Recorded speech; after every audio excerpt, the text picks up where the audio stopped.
se adaptar a N situações diferentes. Agora, o cérebro ele é finito, ele tem uma quantidade de recursos que ele vai gastar. Okay? A gente vai gastar diariamente. O cérebro, pensa assim, ele é a máquina que mais trabalha na empresa. Ele vai ter uma quantidade limitada, por isso que a gente tem atalhos. Quais são os atalhos? Os pré-conceitos, não preconceito. Pré-conceito. Quer ver um pré-conceito? Um pré-conceito nosso. Olhar para os dois lados de atravessar a rua. Você tem uma pré-concepção de que se você não fizer isso, pode ser que você seja atropelado. Então é um facilitador. Você não vai chegar toda santa vez, parar na beirada da guia e fazer assim, caramba, será que eu posso ser assaltado? Acho melhor olhar para um lado, agora acho melhor olhar para o outro. Não, você vai simplesmente olhar para um lado para o outro, porque é um pré-conceito, uma pré-concepção. Claro. E aí que é engraçado, olha como uma pré-concepção simples, ela pode evoluir para outras coisas mais pesadas. Assim, que pode acabar gerando até uma discriminação. Vamos supor que você foi assaltado quando você era mais novo. E aí você guardou na memória aquele momento, porque tudo que tem emoção forte registra a memória muito pesada. Então na hora que você foi assaltado, o cara gritou, deu um tapa na tua cara, você ficou em choque. O cara tava de boné, moletom largo e bermudão e chinelo. O seu cérebro vai entender o seguinte, preciso fugir de momentos que levem essa emoção. Logo, preciso criar um padrão. Logo, qualquer bonezão, moletom, chinelão e bermudão pode ser aquele cara. E aí você vai criando um pré-conceito, que sempre que você vê um cara desse na rua, você cruza pro outro lado da calçada. E aí você tem que se investigar para quebrar isso daí. Da história da mentira que você estava falando, tem aquela frase famosa que fala que quando você conta uma mentira mais de 5 vezes, ela vira uma verdade. Isso cientificamente pode acontecer, porque, por exemplo, você deu o exemplo do cara do chinelão. Então eu já falei, bandido, viu o chinelão, bandido. E acontece então isso, por exemplo, o Lorde, ele não é um Lorde, mas ele colocou na cabeça dele que ele é um Lorde. Legal. Ele já se acha um Lorde, o cérebro dele... Não, tô dando o teu exemplo assim, a esmo, sem zoar. Aí, vamos supor que porque você é uma pessoa que tá aqui na mesa. Então ele fala, eu sou um Lorde, eu sou um Lorde, eu sou um Lorde. Ele dá pra você enganar o cérebro cientificamente e o cara, eu sou um Lorde agora. Vamos lá. Existem várias formas de responder isso. Uma delas seria, por exemplo, pesquisas com placebo. Né? A gente tem o reforço, a pessoa... Foi feito um estudo com camareiras. As camareiras tinham a meta de emagrecer X quilos. Aí separaram a equipe em metade. 50 camareiras para cá, 50 para lá. 50. Elas vão ouvir todos os dias que se elas levantarem 10 travesseiros a mais, elas vão perder 1 quilo até o final do mês. As outras camareiras da outra equipe não vão ouvir isso. As duas vão fazer o mesmo tanto de exercício. Pô, no final do experimento, perceberam que as que ouviam... emagreciam mais. Exatamente. É uma mentira que pode virar uma verdade, que pode impulsionar um trabalho maior. E, ao mesmo tempo, você tem evidências contrárias, porque você gera uma impressão. Vamos supor, essa é uma história que eu sempre conto. Vamos supor que eu quero mentir, por qualquer motivo que seja, que eu tenho uma Ferrari. Eu tenho uma Ferrari. Tenho uma Ferrari. E aí eu pensei, cara, eu falei a vida inteira que eu tenho uma Ferrari. Tanto é que eu falei agora, não dei nenhum sinal de mentira. Tenho uma Ferrari. Eu vou gerar uma impressão. Então eu vou pensar na Ferrari, eu já vi uma Ferrari. Eu nunca andei numa Ferrari. Então eu tenho uma impressão, só que eu tenho uma impressão. Se eu for pensar em conexão cerebral, quanto mais uma informação passa, uma informação eletroquímica, que é uma informação cerebral, ela passa de uma sinapse para outra, ela vai fortalecer a bainha de mielina, daquela comunicação sináptica. Se eu passo aquela informação várias vezes, em teoria, a bainha de mielina vai ficando mais grossa, então é uma impressão muito forte. Consequentemente, eu não vou hesitar para concluir ela. Agora, como que a gente quebra isso no processo de investigação?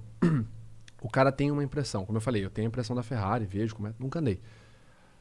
Você vai fazer uma investigação paralela sobre tudo que gira em torno daquilo. Por isso que um bom interrogador ele tem que ser inteligente e ele tem que ter conhecimento do que está sendo investigado.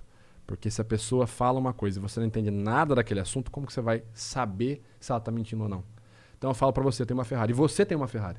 Você fala, caramba, qual que é o modelo? Aí travou. Aquela F430 Spider. O cara já viu uma da Hot Wheels. E como que é o couro dela? Cara, é legal. Não, sabe por que eu perguntei? Porque não tem mais couro na Ferrari desde 90. Entendeu? Você pode ir. Exatamente, porque o cara tem uma impressão. E quando o cara tem uma impressão, se você for pro paralelo, ele vai sair daquilo. Então, tô aqui, eu tenho uma Ferrari, vermelha. E a primeira vez que você andou, como que era o cheiro? Descreve pra mim o cheiro do banco. Que eu já mudei. O banco Já mudei, cara. Eu tava aqui firme, firme. A hora que você foi pra uma paralela, uma ramificação que eu não tenho, porque eu não gerei essa impressão, eu me entrego. Mas não é muito fácil o cara errar, que nem no caso desse negócio do banco da Ferrari. Às vezes, se o cara fizer uma afirmação, mas o do sofá, o cara cometeu um crime num sofá. Aham. E não é O cara cometeu mesmo. Não, ele não cometeu. O crime foi cometido no sofá. E aí o cara fala, mas e aquele sofá de couro? Ele grudou, não sei o quê. Aí o cara talvez não lembre que aquilo era um sofá de pano. Aham. Pode acontecer, falsa memória, sim. E essa falsa memória, isso acontece. Sim, é que eu tô dando um exemplo único, né? Sim. Você vai fazer uma investigação sobre várias pautas. Quer ver? Vou te dar um exemplo. Aí você tira uma média de... Vou te dar um exemplo prático. Caso real, Suzane von Richthofen. Caso da Suzane von Richthofen, acusada como mandante do crime que acabou na morte dos próprios pais. Os irmãos Cravinho, que um era o namorado dela e o outro era o cunhado dela, que foi quem efetivamente, pelo que foi concluído lá, que matou os pais, né? No primeiro interrogatório, o que a polícia achou de material, de prova? Dólares na casa de cada um dos irmãos, do Christian Cravinhos. Christian Cravinhos, ele tentava ser o cara da história da Ferrari. Não, eu tenho esse dólar, minha avó me deu. Minha avó me deu, minha avó me deu. Esse é o registro dele. Tá. Então a gente vai conversar com a testemunha A, que é o pai dele, com a testemunha B, que é a mãe dele, com a testemunha C, que é a avó dele. Vó, você deu dinheiro? Você lembra de... Dei, não dei.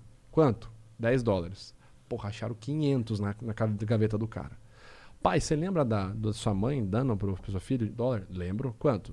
10 dólares. A informação bate. Tá. Então você vai montando uma linha investigativa para quebrar esse cara que tá contando uma falsa verdade. Mentira, que ele repetiu tanto, a gente chama isso de ensaio, né? Ele fez tanto ensaio que a informação tá forte, mas ela não tá indestrutível.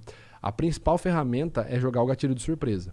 Então você vai lá e fala assim, tá, sua avó que te deu, tá, e quando que ela te deu isso? Ela me deu em 2002. A gente tem aqui um recibo que a sua avó fazia de 2001, que ela deu pra você 10 dólares.